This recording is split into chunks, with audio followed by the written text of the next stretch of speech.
Hi, everybody. Thank you for coming. I'm Todd Evans. I'm the director of Senior Director of Programs for ProLiteracy. Presenting with me today is Lauren Osowski. Lauren, you want to introduce yourself? Sure. Hi, everyone. I'm Lauren Osowski, Senior Advocacy Research and Projects Manager at ProLiteracy, joining you from New Hampshire today. Yeah, so what we're going to do is we're going to talk to you a little bit about advocacy, which seems to be a good topic for these days. I'm going to do kind of the beginning parts, and then Lauren's going to really talk to you about the hands-on stuff. So let's start. Lauren, you want to advance the slides? All right. So let's start just by understanding why you picked this workshop. Like, why are you here? What did you want to learn? So if I can get a couple of people here, and then I'll call on a couple of people online as well, or online folks, if you can type your responses into the Q&A, that'd be great. So why are you here? Why did you pick this workshop?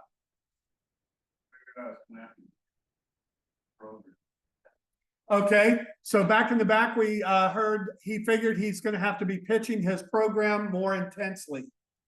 And then with you? Yeah, so I think I'm going to maybe answer both at the same time.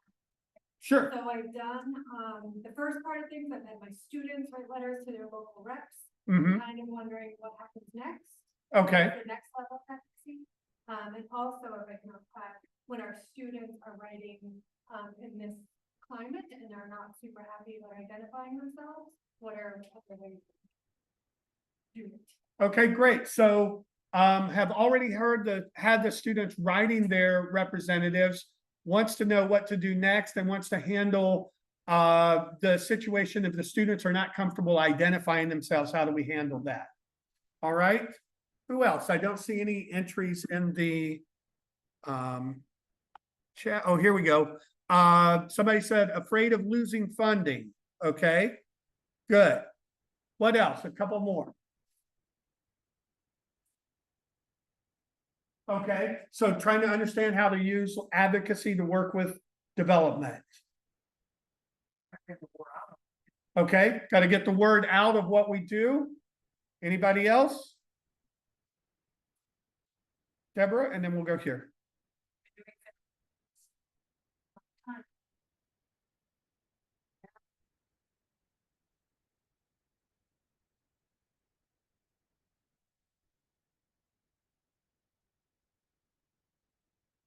Okay, so Deborah said, been doing federal advocacy, now feels like the time where it's going to be more state and local. So interested in hearing what folks here have to say about how they're going to approach that.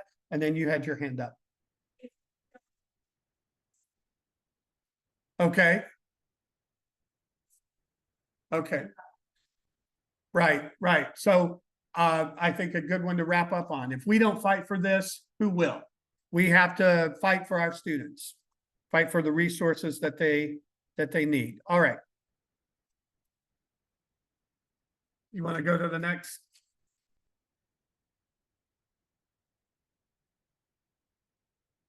All right. So how many of you are familiar with ProLiteracy? Okay, a few of you. How many of you are familiar with New Readers Press? All right, a few more. So New Readers Press, ProLiteracy, New Readers Press. New Readers Press is our publishing group.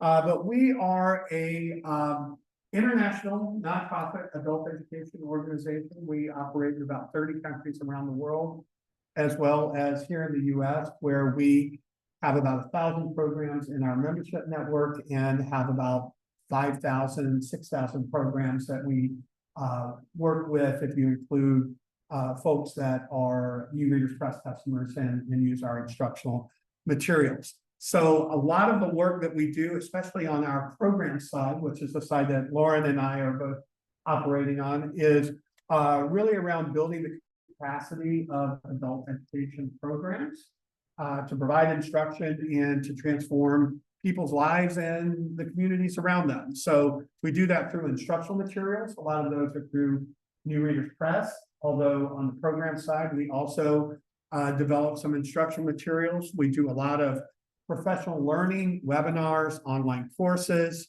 We have grants that we give out to programs. Some of those are for materials, published and digital materials. We have a grant called the Literacy Opportunity Fund, which is can be used for anything. It's a really great grant. We do research and reports. That's one of the areas that Lauren focuses on. She operates our ALE journal, which is a peer-reviewed research journal. And then we do a lot of webinars and work with people on how to take that research and put it into practice. So a lot of times research is great, but it's kind of idealized, and we need to know how it functions in the everyday workings of our classrooms. So that's really what a lot of what Lauren focuses on. We have conferences, we host a lot of networking events, and we do adult literacy advocacy. We do it through our work with the National Coalition for Literacy, as well as some other organizations. We also do some advocacy work on our own, and we work on building up the advocacy skills of folks that are in our network. And you'll see on the bottom, it says, click here to learn more. These slides are uploaded into Whova, so you can download them and click on those links. All right, next one. Before I move to the next slide, Todd, it's a little hard to hear you when you step away from the podium and the microphone. So if you can just keep that closer to you, that would be helpful. Thank you. Sure. It's rare that people say they can't hear me. And I know it's hard for you to not wander. But. Now, all right. So what we want to do today. So we want to learn a little bit about our advocacy toolkit. So this is a resource that we have. We're in the process of updating it, but the content that we have is still really good. We're updating it with the release of the new PIAC data. And then we're going to kind of use that toolkit as a launching point to talk about how do we advocate with legislators? How do we advocate with funders? So that was kind of what you were talking about. How do we leverage that advocacy work to do both? And we're going to kind of look at or get started creating an advocacy plan. All right. Was that better, Lauren? All right. So the advocacy toolkit. So just some features of the toolkit. It's interactive. It has a lot of links. It has a lot of real world examples. So when we were putting this together, we really drew on people out there in the field that were doing the advocacy work. And we have lots of case studies in the toolkit of their different advocacy initiatives. We have, what are they called, Lauren? The profiles? I know she keeps going away and she knows I'm going to call on her because I can't remember. Right.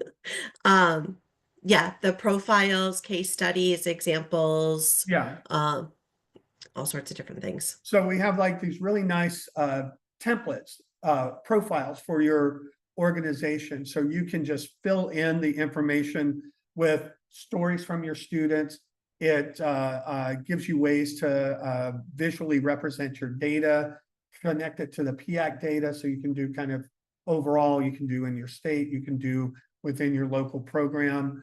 But it's just a nice format to have something that's a leave behind or a starting point to have a conversation with your legislators.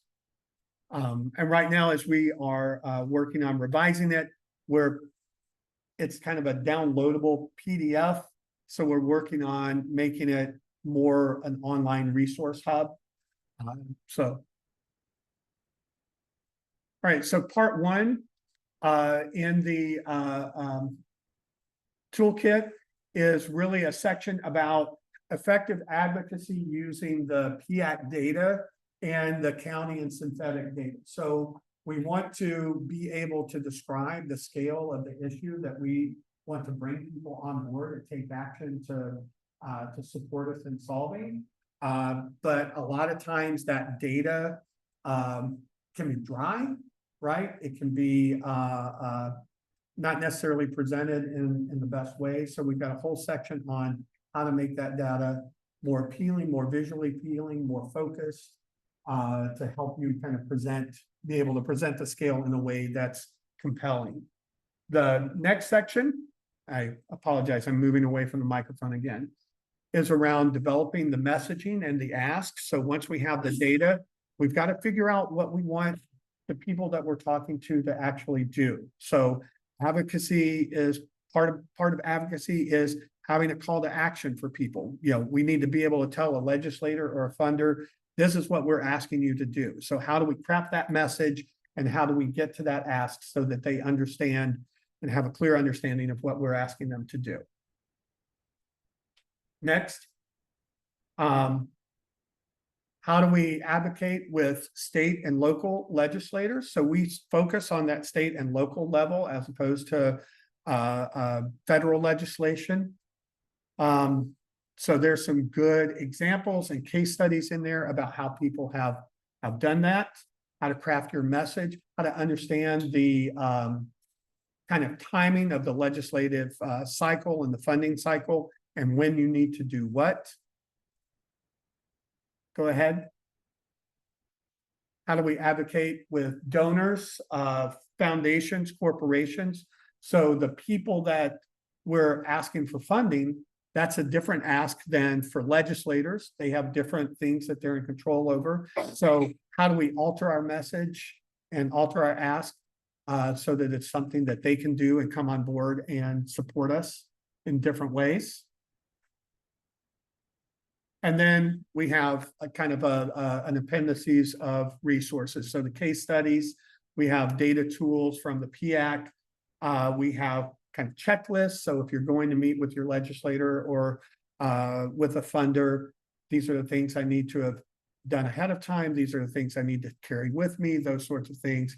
And then a variety of tools, templates, and other resources. And Lauren, I think that's it for me, and I'm turning things over to you now, I believe. Is that correct? Yeah, unless there are any questions about the toolkit that we can answer before we dive in a bit more. Got one question. Is the toolkit part of, is it a free resource or is it something that is for the first?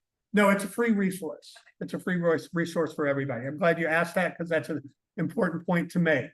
So yes, free and available to everybody. And if you, there's links in the presentation for you to be able to access it. Yep. I also added a PDF version of it to the Whova app, so you can download the slides and the advocacy toolkit there if you want. And it's very searchable, so that you can kind of jump around to what you need at the time. Yeah.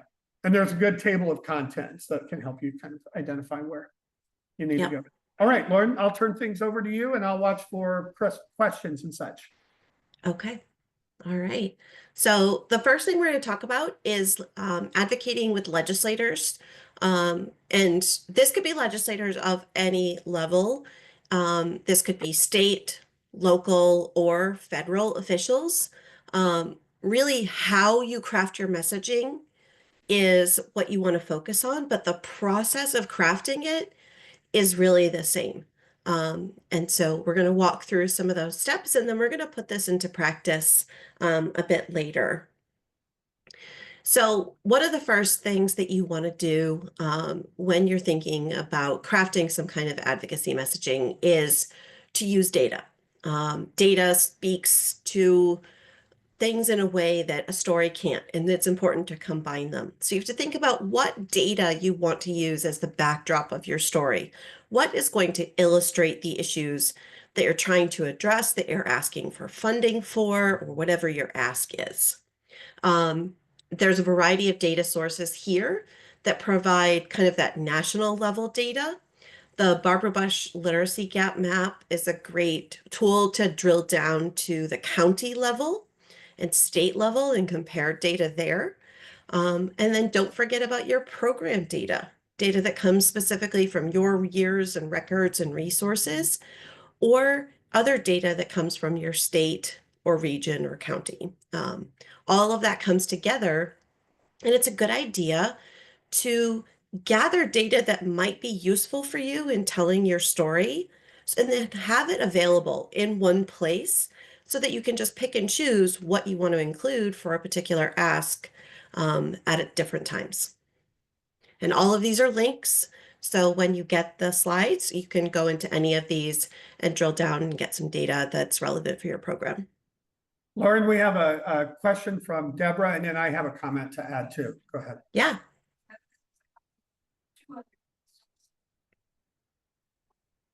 Maybe the top here, in addition to the Barbara Bush Foundation, now, the PIAC itself has data online. You can look at your state, you can look at your county, see what the numbers are for those, and that data is new, it just came out.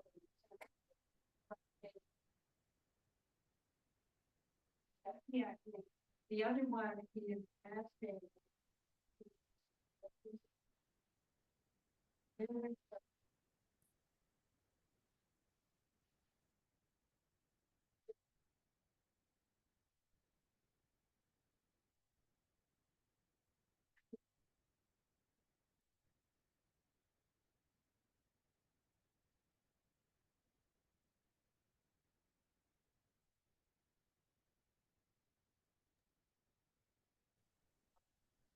Todd, are you still there?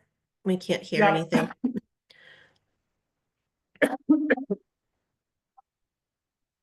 No, I got it. So Deborah was commenting on the PIAC data link, that is the most up-to-date PIAC data, that data just came out in December. And then she was also recommending that people go to NASDA, the National Association of State Directors of Adult Education. And I put the link or the URL in there, nasda.org. And that has good state data, state-by-state data. And let me also make one other comment about the Barbara Bush literacy gap map, is it has really good overlays for other things like income levels, like high school graduations. It has like age, ethnicity, those sorts of things, overlays. It also has, I think, data around like cell phone availability and some things like that. So if you want to, if you're looking for data that connects literacy to another issue in your county, like that's a good place to pull that data from.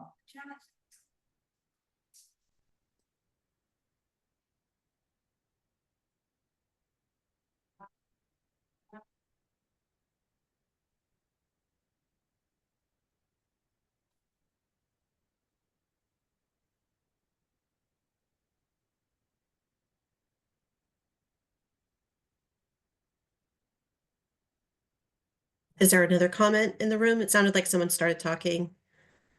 It's Deborah. Sorry, we can't hear it. All I can hear is like someone start talking. Deborah, come up here. So what you need to do, what happened to the handheld? Yes. Now, turn this off. Turn this on. Because if you use them both, you know, It's you'll get feedback. But I think I need to change the microphone Oh, you here. probably do. Lauren, can you hear me? Just a little. Okay, we're trying to change the microphone to make it work with the handheld. Lauren, can you hear me now? Yeah, that's great. That better? Okay. So the two, now I can't remember what I was talking about. You know, I can't remember what I was doing 15 minutes ago. The community survey. American Community Survey. They've just come out with new data from the American Community Survey that will show you things such as how many people in your area speak a language other than English at home. So you can look at that in comparison with the PIAC, the Survey of Adult Skills Data, to see what's going on in your county or in your state. And that can be very effective with legislators and their staffs. Absolutely. I'll also, as Deborah, and yeah, if you want to just keep using that handheld, Todd, that's great. I will. I think it might be easier for us online to hear in the room. As Deborah mentioned about the new PIAC data is just out, and they're still synthesizing some of it, but all of it is still available online. The United States may no longer be participating in PIAC after the current data. And so this is very crucial that we preserve and gather that data while it is there, which for some of these other sites, which are government sites, we know that some things have been disappearing or not been as reliable online. And so I would advise that if this is data that you find useful and you can use to advocate for your program in a variety of situations, that you download it and save it so that you have access to it and can preserve it for your own advocacy efforts. And thank you for those questions and comments. If you have questions and comments along the way, feel free to jump in. So data is part of the story that you want to tell, but the other part is stories. We all know how powerful stories are. Anyone who's worked in adult ed programs can sit, and if I ask you right now, just think of 5 amazing things that have happened. You probably have students flashing through your mind from the years. I know that I do. And so these stories are really important to tell. Who are your students? What are their challenges, successes, goals? We always want to be solutions focused when we tell these stories. We're not just telling stories for the sake of telling stories, although they are fun. But what's the goal? What are we trying to get? What story can illustrate a particular challenge or highlight a potential solution if we had more money or more time or another building or something to solve that problem? Think about your organization's plans for the future, how your program fits in the community. All of these things are important. And again, kind of like the data, it's helpful to gather these stories and the permission to use them from students, staff, tutors, community partners, yourself. Gather these stories in one place, have them available so that when the time comes that you need to put together some kind of advocacy campaign, you have these stories at the ready. You have this repository for yourself to go to that, oh, this is what I need to talk about. This story fits perfectly. I can put it with this data and it's ready to go right away, that you're not chasing stories or data in an urgent situation. I also want to mention that ProLiteracy last year released a course, an online course called Unleashing the Power of Nonprofit Storytelling. Todd, is this a member course? No, it's available to everybody. It's available to everyone. Excellent. So there's a link here in the presentation to go check that out. It's within our learning management platform education network. And it'll help you craft stories, not just for advocacy, but for a variety of situations. So then once you have your data and you have your stories, you have all those pieces, you want to put them together into an impact report. You want to create personalized materials that are easy to hand to someone in order to advocate for your program. Maybe it's for a legislator in a variety of situations to support different legislation, to support WIOA, to support funding. You can have different impact reports for different purposes. What they should do is combine that data and stories in a really easy to digest way, only a page or 2 maximum, to give a really quick snapshot of your program. Think of it as something that's going to provide that introduction and spark someone's interest so that they can learn more. Within the ProLiteracy Advocacy Toolkit, there are links for an impact report. Oh, don't know what happened there. There's links to create a report. However, they are unfortunately broken at the moment. So in the presentation here, I've given you new links that you can use to create your own impact report template. You can kind of switch things out. This is what it looks like. Just as a quick overview, this is one example from one of our member programs. So within the template, you have the ability to swap out the data and the stories and photos for your own personal information for your program. But having this available, having printed and digital copies that are easy to pass around is a really quick way to start an advocacy campaign. Thanks, Lauren. We've got a question here. Yeah, absolutely. Do you recommend the impact report being different than an annual report that you would already head out? Is that just like a summary of all of your things, not just for the year? Yes. Yeah. Okay. Absolutely. It would probably be shorter too, than an annual report. An annual report is going to cover all the great things that you did in the year. This is going to highlight what you specifically want to highlight for the purpose that you're undertaking. That's why I said you might have a couple different ones, maybe one that speaks to funding, one that speaks to a certain type of programming. Um, when we talk later, you might have one that's for donors, for foundations, one that would inspire someone to want to tutor, one that would be used with potential employer partners. So kind of tweak things and make it just the kind of down and dirty. Any other questions? None here, and I don't think any online. So I think we're good. Okay. All right. So you put your impact report together, maybe for various different audiences and topics. And the important thing now as you undertake an advocacy campaign is to know your audience, know who you're talking to. Do some research. Google is a very powerful tool. Think about that person. What's their background? There might be a legislator now, but what did they do before that? What charities are they most involved with? What issues do they care about the most? In their office, what's the structure? If it is one of your representatives or senators in Washington, excuse me, they're going to have a big office. And so who are the people responsible for adult education in that office? You likely won't be able to just pick up the phone and talk to your senator. But knowing who that person is in their office, whether it's in Washington or in a local office or both, will really help you. What are the channels you need to go through to get the best response? Work on building those relationships within their office structure that then will take you further and you'll become someone that they go to for advice. What are their communication preferences? Some people love phone calls. Sometimes a handwritten letter is going to make a huge impact because people don't see that much anymore. Do a little bit of research, find out these things about the person that you're talking to. And then when I was a program director in the past, I had a spreadsheet that I would keep and I would note who all of our reps were, especially at the state level.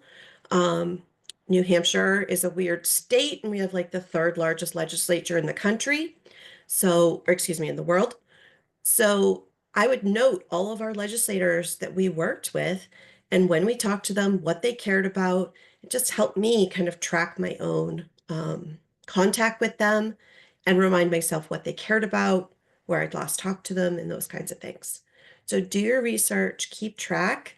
It will benefit you in the long run. Also, adult ed is one of those beautiful issues that connects with so many other issues.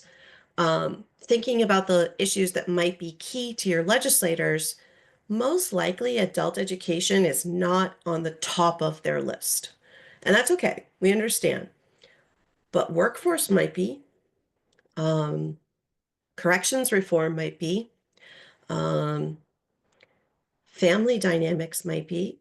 So all of these things connect to adult education. Thinking about substance use and abuse is a big topic. Immigrant rights, digital equity, poverty, even children's education. All of these things get a lot more attention and they connect directly to adult education outcomes. For example, these are from our toolkit.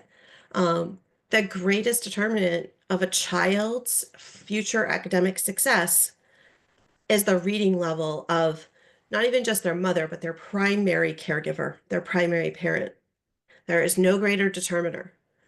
So how does that relate to adult education? Of course it does, because if we are teaching parents to read, it empowers their children's future academic success. with greater economic outcomes for the family as a whole. Incarceration is tied greatly to literacy. 75% of incarcerated individuals did not complete high school, have no equivalency. So programs that exist within that environment or who serve previously incarcerated individuals have these amazing connections to lean on for support for their programs. So find out what your legislators really care about, what causes are important to them, what issues are at the forefront of their policy and campaign, and tie it to adult education. You also want to use the calendar and kind of think about when you're undertaking these efforts. Somebody in the room mentioned like writing letters. My old program used to write letters every budget season.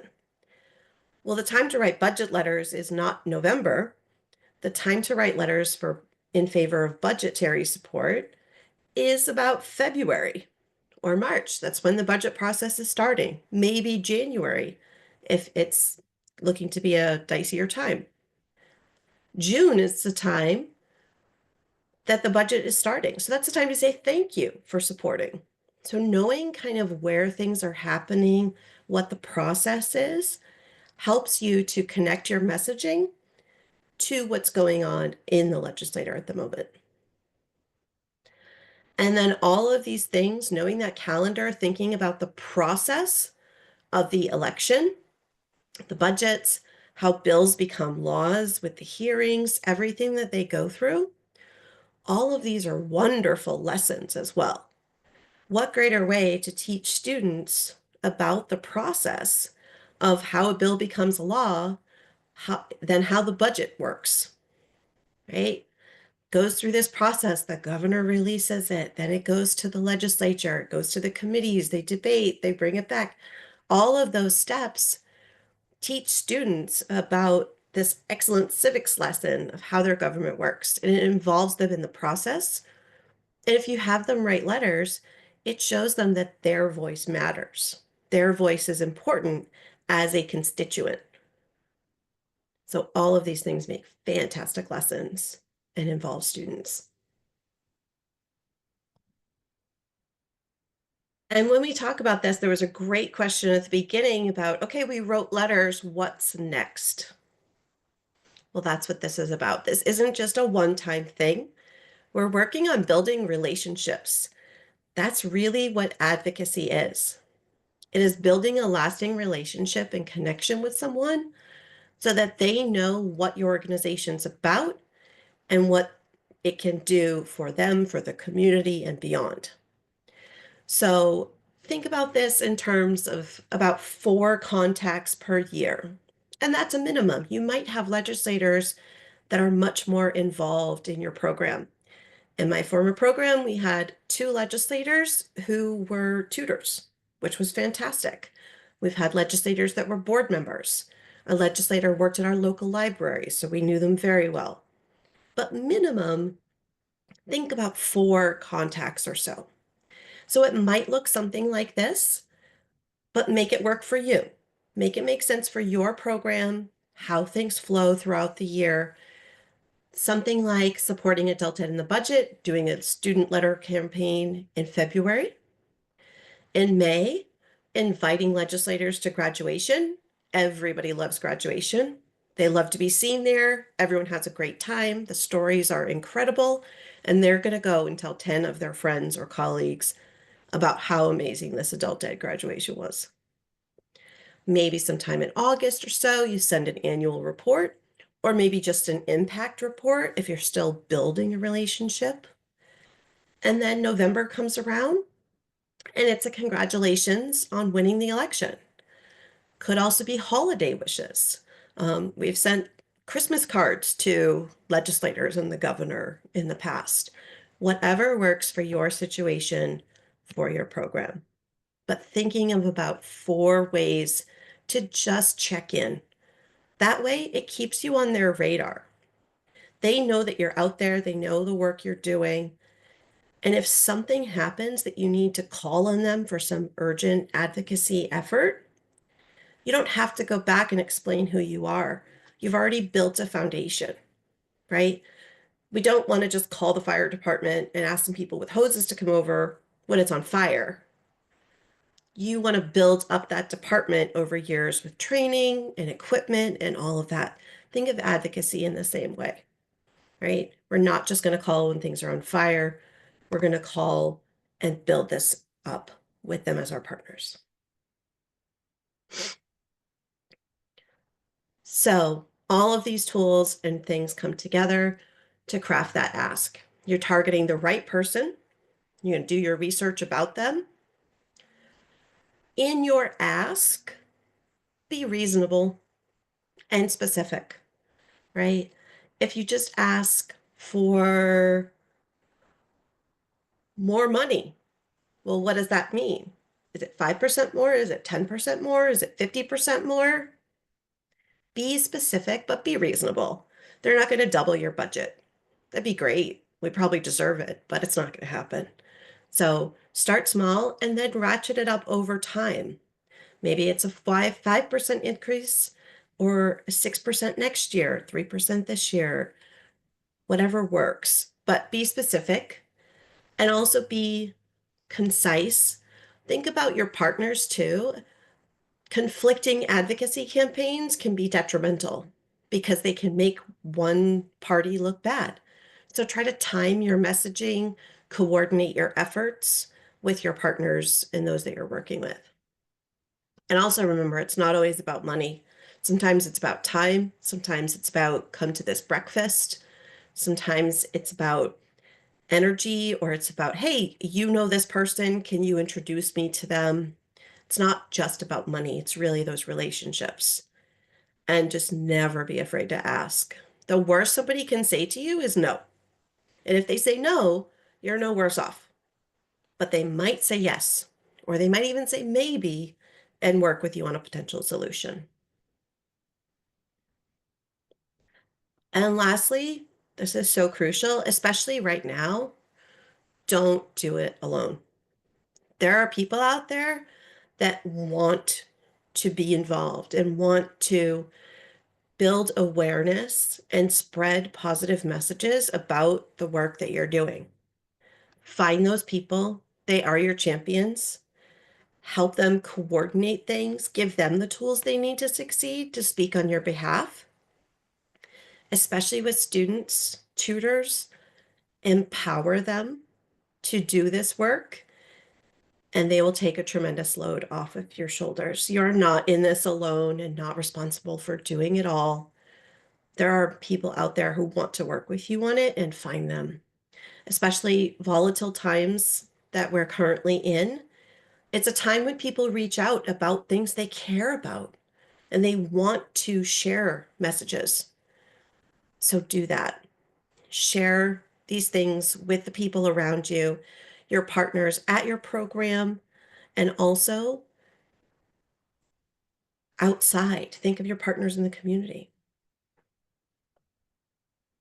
Okay.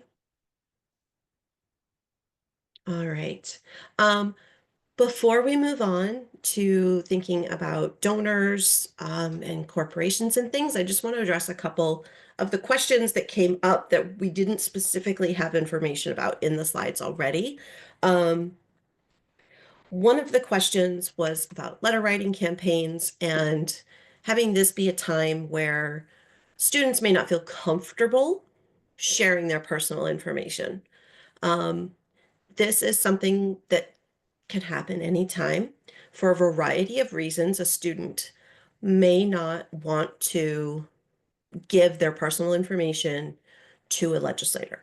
I had a student once he actually did write a letter to the governor about how he's an anarchist and didn't believe in any of this. So it can be any reason at all. But what you can do is kind of walk it back. Do they have a story that they want to share? Their personal story, but they just don't want to attach their personal name. Could they use a pseudonym? Could they use just a first name? Could they use the school's address as opposed to their personal address? Are there ways that they could kind of protect their identity a bit? and whether those are okay or different situations. If that student doesn't have a personal story that they'd like to share, can the class send a letter? Students may or may not want to sign their name onto it. That's okay. It could just be from Anna's morning ESL class, and that's okay. Students can share and add things to the letter as a group letter. Other things you can do, we've sent photos of a class without any names. We've sent program letters, or tutors have sent letters, not identifying their student, but sharing information that the student has said, you can share this as long as you don't tell them who I am. So there's a variety of ways to protect students' privacy and make them feel comfortable while still empowering them to share their story and use their voices. So I just wanted to address that specific question before we moved on. Are there any other questions specifically about legislators? Anybody have any questions here or in if you're online, put them in the chat, and we've got a couple of questions here. Yeah, there's Hi, the thank question. you. Yeah, Oh, the sorry. question, sorry, just one sec, just to say the question and answer panel within the Zoom meeting, people can use that. I cannot see the Whova chat, so Todd's going to have to read questions there if there are some. Sorry, go ahead in the audience with your question. Oh, okay, thank you. Just to follow up on that answer, Lauren, I did actually have a couple students sign it as student, the word student. And what was Yep. funny is the representative wrote back and said, dear student, I think you were supposed to put your name there, but you accidentally wrote the word student. So I emailed them and explained what was going on, but she was very supportive. Yep. I guess, and I'm putting myself out there, and this, maybe this is very, volatile, and I understand every program's different. But what I'm struggling balancing is advocating while at the same time keeping my students safe. We have 1,000 students right now, 90% of which are ESOL. They're afraid to come to class. I Mhm. don't necessarily want to draw undue attention to my program and put them at risk. So I'm just not sure how to balance that. Yeah, that's a really good point. And I think And Lauren, there were a lot of like nods. I mean, I think this is an issue that a lot of programs are struggling with too. So it definitely is. I'm nodding as well from both my past experience as a program director, but also conversations I've had with our members. Currently, as part of my role doing advocacy for ProLiteracy, I'm doing advocacy consultations, meeting with members to discuss more in depth how things are hitting their particular program, and trying to strategize with them about possible solutions to challenges that they're facing. So I will share that contact information at the end of this, and feel free to schedule a meeting if you want to talk more in depth. But I know that this is a big thing right now. So I think it's a couple of things. First of all, your program, your school is your bubble. And first, you have to protect your bubble. So you're not going to be inviting people or criticism in that may be harmful to your students, because we're all student focused. We all want to protect our students, give them a safe learning environment where they feel comfortable. That's the first goal. So if there's something that feels like it could be a threat to that, think more closely about it before engaging. What that might mean is that, you might want to be sharing information that way.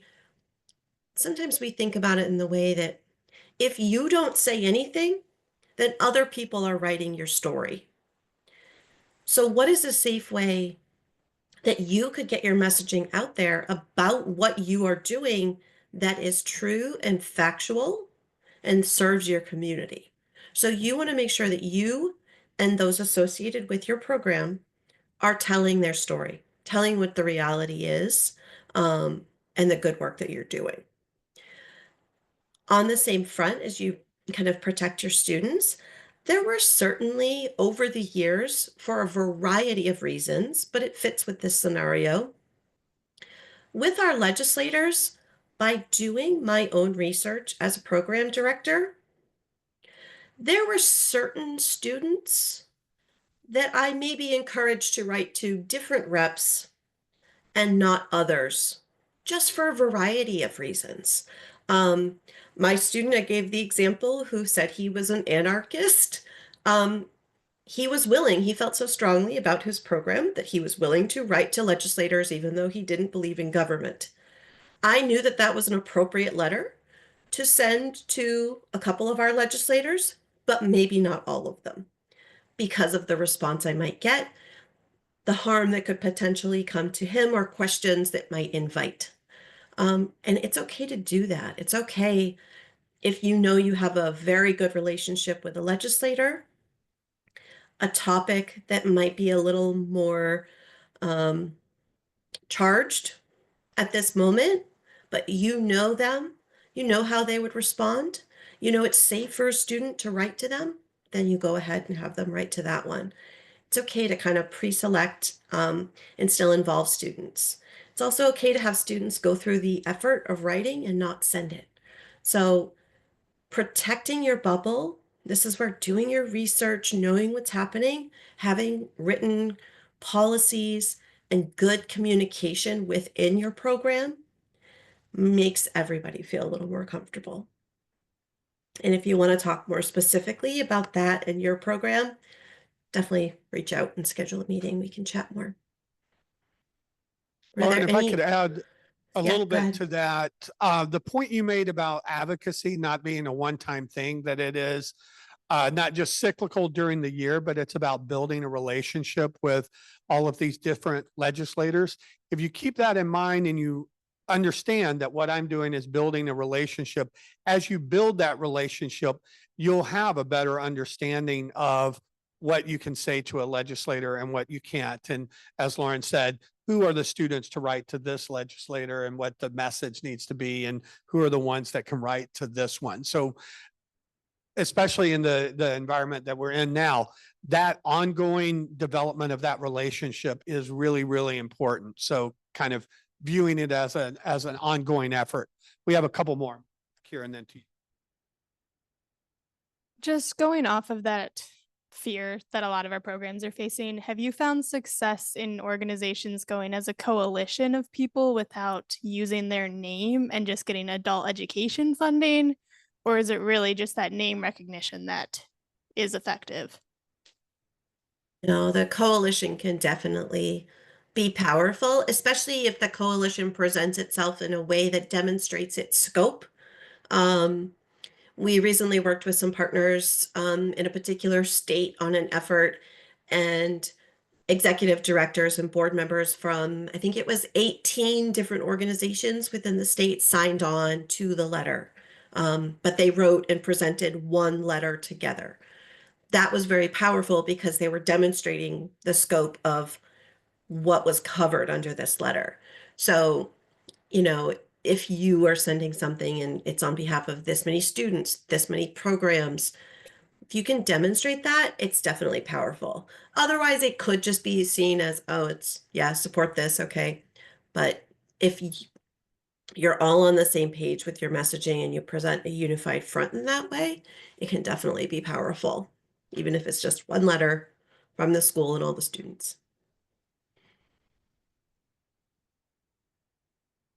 Any other questions? Yeah, I've got a question slash thought, and I think it's been touched on, but I just want to say it all the way and see what others have to say about it too. I know in our state, I'm from Utah, and it's a very welcoming state for refugees. And in an attempt to raise awareness around providing resources for refugees in education and workforce training programs, it inadvertently shined a light on some other problems that had people asking questions that we didn't think they would ask, like, oh, if there are long waiting lists for these classes, who's taking their spot? And then it makes a new enemy out of a group of people that was not the intent, right? So sometimes we see these stats like the US by far has the world's largest immigrant population. we might think that we have a shared set of values around what that means and that that's a call for support, but it's not always interpreted that way, depending on who you tell. And so that's what you were mentioning, like know who you're talking to, but also Yeah. it's important to be thinking about when you're presenting information, how it is interpreted is not up to you. And it's just something Yeah. to think about. And I think that we're seeing that shift in a way that we haven't been thinking about as educators. We would never look at a stat like that and think that I'm going to be shining a light on something that I don't want to be shining a light on. But that's just not, that's the reality has shifted in how we talk about those things. So I guess I don't have a Yep. question, but it's just something that we're facing in Utah. Like, oh no, we're trying to raise awareness and it did kind of backfired a little bit. Yeah, no, it's not a question, but it's a fantastic comment to make because it's so relevant. And that goes back to, like we talked about, doing your research, thinking through, I'm going to present this message. How is it going to come across? What are there, everything now is about the snip, like what's the sound bite? And so what sound bite could somebody take from a piece of information and spin to meet their own needs? What rabbit holes could this drive people down? Trying to anticipate those things, having conversations about them before the advocacy messaging goes out is crucial. We had these conversations around the PIAC data when the new PIAC data was released in December, and we want to highlight this data because it shows the reality. It's one of, if not only, study on adult literacy worldwide, and how many millions, nearly 60 million adults in the United States can't read above fourth grade-ish level. That's crazy. We look at that as adult educators and we understand what that means and we understand where we fit into this and how we can help. Someone else can easily look at that number and think, oh, well, that number went up from last time. You are not doing your job. And that can very easily be spinned. We know that's not the reality, but that's where, to your point, it's very important to think about and carefully craft your messaging ahead of time, especially in these volatile environments with different audiences who are sometimes just looking to push their own agenda through and spin.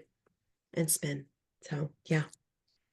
And we have a question that has come through Huva. It Okay. is, how do you navigate speaking to reps when every program in our state is also asking for funding with constant influx of cuts? That's where the coalition comes in. We all need money, and we don't want to be fighting over the same pie. What we want is an increase across the board that then we can share. So that's where gathering together with your state and trying to push for more money. We did this in New Hampshire. Other states have done this. You will be more successful if you're not each asking for more money, but you are all asking for more money collectively. Yeah, if I can add a couple of things to that. One example, and it kind of goes back to the data piece as well. I think it's Nashville, and you can correct me if I'm wrong, Lauren, but in Nashville, the local literacy program there met with not just other literacy programs, but they met with other social service agencies and kind of got together collectively and said, what are the data points that we're going to measure? All of us are going to measure in our community. And they all agreed that they were going to measure those things. And then they were going to report collectively if we're an adult education organization, or we're a transitional housing organization, or a domestic violence organization, or whatever we are. We're all measuring the same data points so we can collectively go to our city council and mayor's office and say, when you invest in social services in the community, this is the impact that we collectively have, so that you're not competing against each other, but you're able to speak with a unified voice. So I think that idea of the coalition, I say that to say the coalition, not just thinking about it in terms of coalitions within adult literacy, but coalitions outside of that as well. And I had another point, but I forgot what that one was. Okay. Well, if you think Oh, of it, you can jump yeah, in. we have another question back here. Yeah, while you're walking back to get that question, I just want to reiterate too that all of these lessons here are for any legislator, representative, things like that. And as you'll see in the next section, they relate to a lot of other forms of advocacy too. But now is a time where things are shifting a lot, constant change at the federal level. This is a great time to really focus on state and local advocacy and push your messaging and build those relationships at that level to secure more of a spot for adult education at the state and local level as opposed to just the federal level. That really goes along with what my question or what I was going to say. I want to speak with our local legislators, but we're a federally funded grant program. And so I'm not like, we don't have a specific ask for them right now.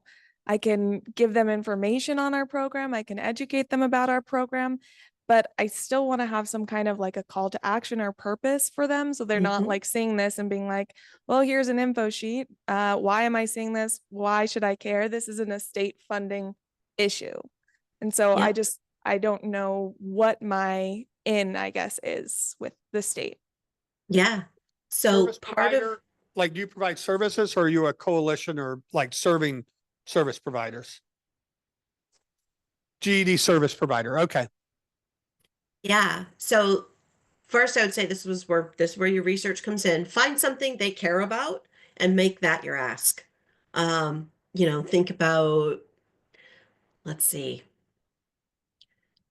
It could even, your ask could even be asking them to read a piece of research that connects this issue about adult ed with this issue that they've recently shared legislation on. It could be to come to an event at your school that you're hosting to get to know. It could be to come to a class to talk about what it means to be a legislator. They love that. You know, any of those things. Find an ask that kind of makes sense. Make it a softball ask too. They're more likely to get a response, a positive response. Um, Now's a good time of year. We're heading towards graduation. It could just be, I want you to learn about our program and I'd love to invite you to hear our student stories at graduation. That could be your first ask. It's very simple. So think small. It doesn't have to be a big ask. Sometimes the smaller ones, more focused on the individual you're talking to, can get the better response. And that's how you bring them in to your program. If you send them info sheets or, that quick impact report, maybe you send them 5 and you ask them to share it with a few of their colleagues. That's an easy ask. So all of those different things. Think about what works for your program and then also what is most likely to get a yes. Yeah. And as just to add to that, as Lauren said, all asks don't have to do with money. So if you think about the things that make it difficult for students to get to literacy services, childcare and transportation. So maybe it's advocating not for funding for your program, but for better bus routes or just bus tokens that can be given to students in your program. When they come to your program, you give them a bus token to get home and a bus token to get back for their next meeting. Maybe it's supporting more childcare within your community, so there are better options. So it can be things like that actually would directly impact your students' ability to receive services, but it's not necessarily funding for your program. That's a great point, Todd. But what state are you in? Idaho. So, and your GED, we've seen each other before at this conference. Your GED program is funded through AFLA, through WIOA Title II?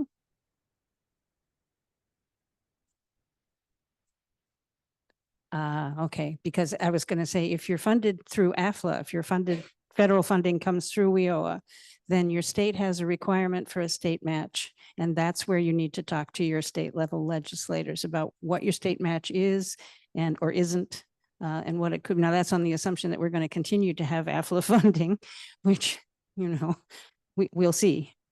that Yep. if you're doing WIOA, if you're getting funding through WIOA, then there is a requirement for a state match. Yeah. So a lot of possible avenues there. Okay. Any other questions? A lot of I- really, really good questions, you guys. Yeah, I don't see any other questions here, and I don't see any other Okay. ones online. So I think we can move on. Okay. I wish I could see you and your great questions, but I'll just Todd can take a picture of the room and share it with me later. They're a really, Um, really smart looking group, I tell you. I'm sure based on those questions, I'm sure of it. Especially for the Um, last day of a conference in the afternoon. Yeah, I'm pretty impressed at the engagement. Nice job. Let's see. So I want to make sure we get into this a bit with donors and foundations and corporations, because I know there was a question about this. We finish at we have 10 got more 10 minutes, Todd? minutes. Okay. 10 minutes. All right. So I'm going to go through some of this a little bit quicker because most of the questions you guys had were focused on legislators, but you've got the slides. And if anyone has more in-depth questions about specifically working with donors or foundations, partners, employers, corporations, feel free to reach out and we can go into more depth. So let's just think about for a second, how is advocating and fundraising? Are they similar? Are they different? Any thoughts on this? And if you're online, you can just post your thoughts in the chat. Here, you want to raise your hand? I would say they're a little different because advocating can be talking to others about why the importance of the program, but not necessarily asking for dollars. It could be asking for support. It could be asking for in-kind things, but not necessarily raising funds. Mm-hmm. Yeah. Great. Anybody Yep. else? Yeah. So on that, I would say that fundraising is usually advocating, but advocating is not always fundraising. They have a lot of things in common. They're both spreading information about your program, right? With fundraising, you're doing it in a more specific way than advocating. But they both involve this strategy. They're both going to be building these relationships, crafting your effective messaging. Your messaging might be a grant application, but that's still messaging. You're still sharing the right information about your program with the audience that's going to make a difference. And in that case, making a difference is going to be getting the money for the grant. So all of these things are raising awareness and visibility for your program and the good work you're doing so that you can expand upon it. Thinking about private donations, whether this is in terms of individual donors, foundations, anything like that, that money is great because the rules are different. Then specifically, if you've got WIOA money, you know all the rules that come with WIOA.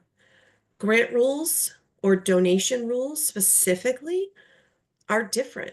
An individual donor may want to see money go to a specific purpose or class.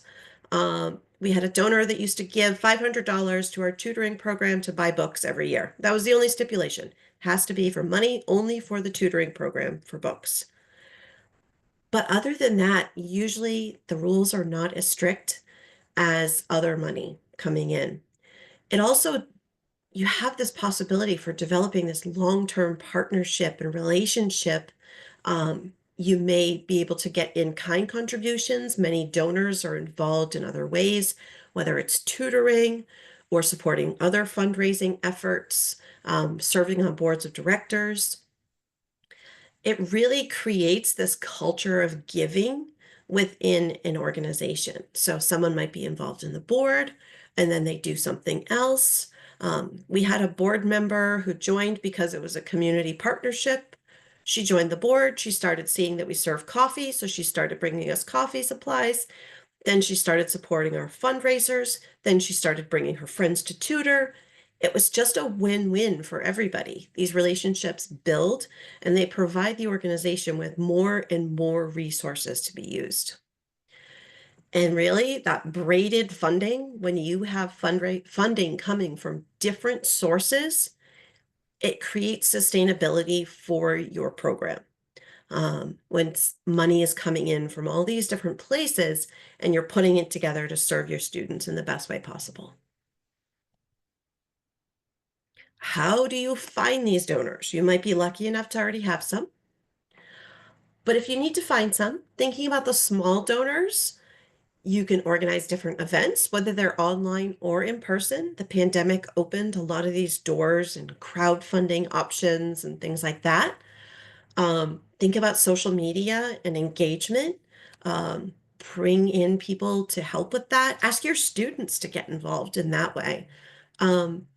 Ask people to follow a donation with an action. Thank you so much for this money. We'd love to have you come visit a class and see how the money is being used.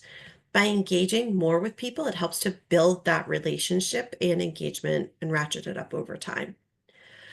Always ask them to share information about their support with others who are around them and make sure they align with your goals and your mission. For bigger donors, make sure that they align with the mission that you have. You don't want to go after a big donor that ultimately doesn't align with what you're doing, because there could be strings attached that you can't meet, or it just could lead to bigger problems or cause you more work in the end. So before you go after any big donors, make sure you're properly aligned from the beginning. Connections are crucial here, especially think about your board, your community partners. And when you're starting to build that relationship with a larger donor, whether this is a foundation or a person, you want to make sure you're going to the right person. Who is the one making decisions about money within that foundation? That's the person you want to connect with. And you might have to build up, you might not be able to just pick up the phone and call them, but you want to make sure you're talking to the right person. And then thinking back to the advocacy things we talked about with legislators, find out what you can about that person. What do they care about? How do you get your foot in the door with them to start building that relationship and hopefully for them to donate to your program? There are connections to be made within adult ed and also with other community partners. Think very creatively. This is going back also to the research. What they care about. Is there a peripheral way that your program can connect with their foundation in order to serve more students? Maybe it expands the services you can offer. So think about all of those things and just put in some work, research, preparation. Best practices for all donors: be honest, thank them, right? Show your true appreciation. Really, they want to know that their money is going to a good place. It's more for people than just, oh, my name is on the website. Figure out what they care about and thank them in that way. This chart is from our toolkit. It's really interesting, but it was people who had been giving annually who then hadn't donated in 2 years. And the biggest reason that they didn't donate is because they weren't acknowledged for their gift. So make sure you're thanking people properly in the way they want. Corporations, a lot of the same thing with those big donors, making sure there's mission alignment and think in those circles of influence to build relationships within your community. How can you serve each other and create that win-win? There are some tips and links here for grants, for building local partnerships. You'll have those. And then the last slide, which we will not have time to do, even with this talented group in 30 seconds, is to craft this advocacy plan. So you can take a look at this, screenshot it, whatever you want to do, and maybe on the plane on the way home, if your brain is not full from the conference already, start doing this, start building a plan for yourself, and then reach out. Schedule a follow-up meeting, shoot me an email. You can email Todd too if you want. but schedule a meeting with me. We can talk more about this as it relates to your organization. So, And so again, to remind you, the toolkit as well as the slides are uploaded into Whova. So if you download them, all of those links will be live and you can click on them and go to them. I'll go back to this slide so people can screenshot that. Yep. If they want, I'll hang out here because I know we're at time. I want to be respectful for you to get to your last workshop with a conference. But if you've got questions, I'll hang out for a minute. Thank you all for coming and Thank good you luck. all. Yeah, you're not alone. No.